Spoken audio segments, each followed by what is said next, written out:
Hello dear student, welcome to my channel Arup study সেন্টারে তোমাদের প্রত্যেক ছাত্রছাত্রীকে স্বাগত। তো দেখো, আজ আমি তোমাদের মাধ্যমিক 2026 জীবন বিজ্ঞান অর্থাৎ লাইফ সায়েন্স ক্লাসে যে 5 নাম্বার প্রশ্ন মানে তোমাদের গুরুত্বপূর্ণ প্রশ্নগুলি উত্তর সহ নিয়ে এসেছি এই ভিডিওতে। সেগুলি দেখে তোমরা তৈরি করে নিলে অবশ্যই ফাইনালে সবকটি কোয়েশ্চেনই তোমরা কমন পেয়ে যাবে।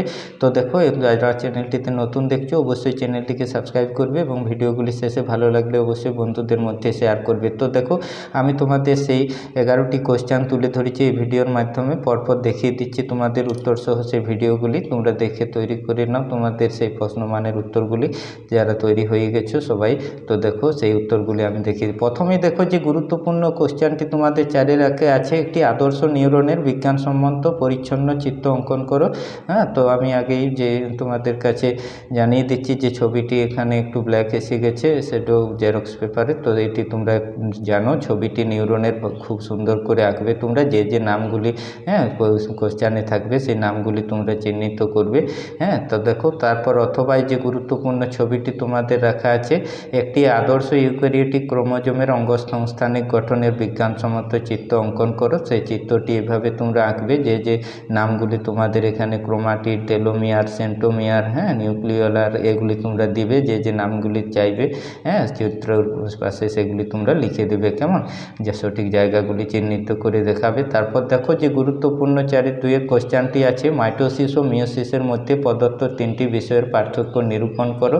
তো সেই মাইটোসিস মিওসিসের মধ্যে পার্থক্য তোমরা 3টি দিবে এখানে: সম্পাদনের স্থান, ক্রোমোজোমের বিভাজনের প্রকৃতি, উৎপন্ন কোষের সংখ্যা। তারপর দেখো যে ওটির দ্বিতীয় অংশ আছে এখানে তোমার সম্পাদনের স্থান, ক্রোমোজোমের বিভাজন প্রকৃতির, উৎপন্ন কোষের সংখ্যা। এখানে দেখো মিওসিস কোষ বিভাজন সংক্রান্ত ঘটনাগুলির ব্যাখ্যা কীভাবে সেইটি তোমরা দিবে। সেইখানে ক্রসিং ওভার ও কায়াজমা, যেটা এই দুটি তোমরা এখানে এইভাবে ব্যাখ্যা আকারে লিখে দেবে উত্তরটি, তাহলে তোমাদের উত্তরটি সঠিক হয়ে যাবে, কেমন। 3+2 5 আছে এখানে। তারপর দেখো যে পরের কোশ্চেনটি গুরুত্বপূর্ণ আছে, সেই কোশ্চেনটি খুবই ভেরি ইম্পর্টেন্ট। এখানে দেখো, ফানের জনুক্রম একটি শব্দচিত্রের মাধ্যমে দেখাও।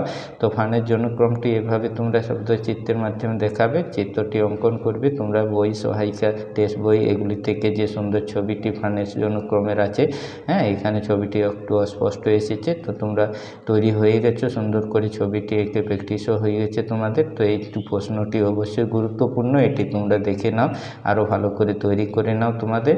পরের দেখো যে গুরুত্বপূর্ণ কোশ্চেনটি আছে 4-3-এর, মেন্ডেল কর্তৃক নির্বাচিত মটর গাছের বীজ সংক্রান্ত 3 জোড়া বিপরীত বৈশিষ্ট্য সারণীর সাহায্যে দেখাও।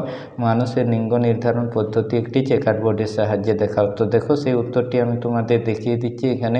মেন্ডেল কর্তৃক মটর গাছের বীজ সংক্রান্ত 3 জোড়া বিপরীত বৈশিষ্ট্য তোমরা এইভাবে লিখবে: বীজের আকার, বীজের রং, বীজের আবরণের রং দিয়ে তোমরা প্রকট প্রচ্ছন্ন বৈশিষ্ট্যগুলি তুলে ধরবে।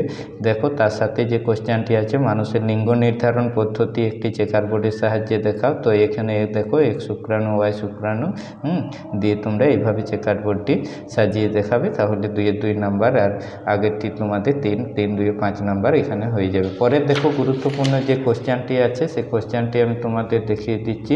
খুব কোশ্চেনটি গুরুত্বপূর্ণ। যদি কোনো কন্যা সন্তানরা বর্ণান্ধ হয় তাহলে মাতার বর্ণান্ধ হবার সম্ভাবনা কতটা, বিশ্লেষণ করো। ক্লাসিক হেমোফিলিয়া কী? তো এখানে দেখো, মাতার বর্ণান্ধ হবার সম্ভাবনার উত্তরটি তোমরা এইভাবে লিখবে। আর ক্লাসিক হেমোফিলিয়া কী সেটি দেখো, এইভাবে উত্তরটি দেখে নাও, তৈরি করে নাও তোমরা। খুব গুরুত্বপূর্ণ কোশ্চেন এটি। এবার দেখো যে তোমাদের অভিযোজনের কোশ্চেনটি আছে, উড্ডয়নের জন্য পায়রার 3টি অভিযোজনগত বৈশিষ্ট্য লেখো। রুই মাছের পটকার গুরুত্ব কী? তো প্রথমে তোমরা পায়রার অভিযোজনগত বৈশিষ্ট্য 3টি এখানে দিবে, 3 নাম্বার আছে। আর রুই মাছের পটকার গুরুত্ব, সেই উত্তরটিও দেখে নাও তোমরা। এইভাবে লিখলে 5-এর 5 নাম্বার কোশ্চেনটিতে পেয়ে যাবে। খুব গুরুত্বপূর্ণ কোশ্চেন। পরের দেখো, জীবনের উৎপত্তি সম্পর্কিত মিলার ওউরের পরীক্ষাটি সংক্ষেপে বর্ণনা করো, কেমন।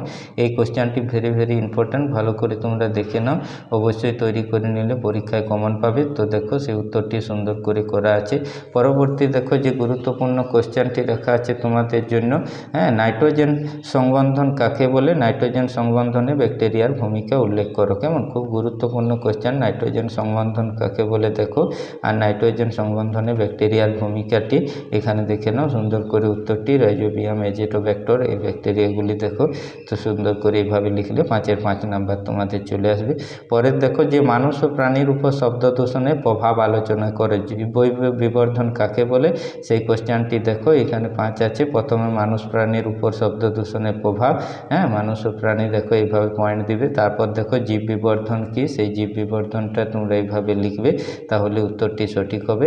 পরের দেখো যে তোমাদের শেষ কোশ্চেনটি, হ্যাঁ, এই তোমাদের সাজেশনের জীব বৈচিত্র্য হ্রাসের গুরুত্বপূর্ণ কারণগুলি উদাহরণ সহ আলোচনা করো। তো সেই জীব বৈচিত্র্য হ্রাসের গুরুত্বপূর্ণ কারণগুলি তোমরা এইভাবে দিবে: বাসস্থান ধ্বংস, অতিব্যবহার, দূষণ, বহিরাগত প্রজাতির আক্রমণ। তাহলে তোমাদের উত্তরটি সঠিক হয়ে যাবে। কেমন?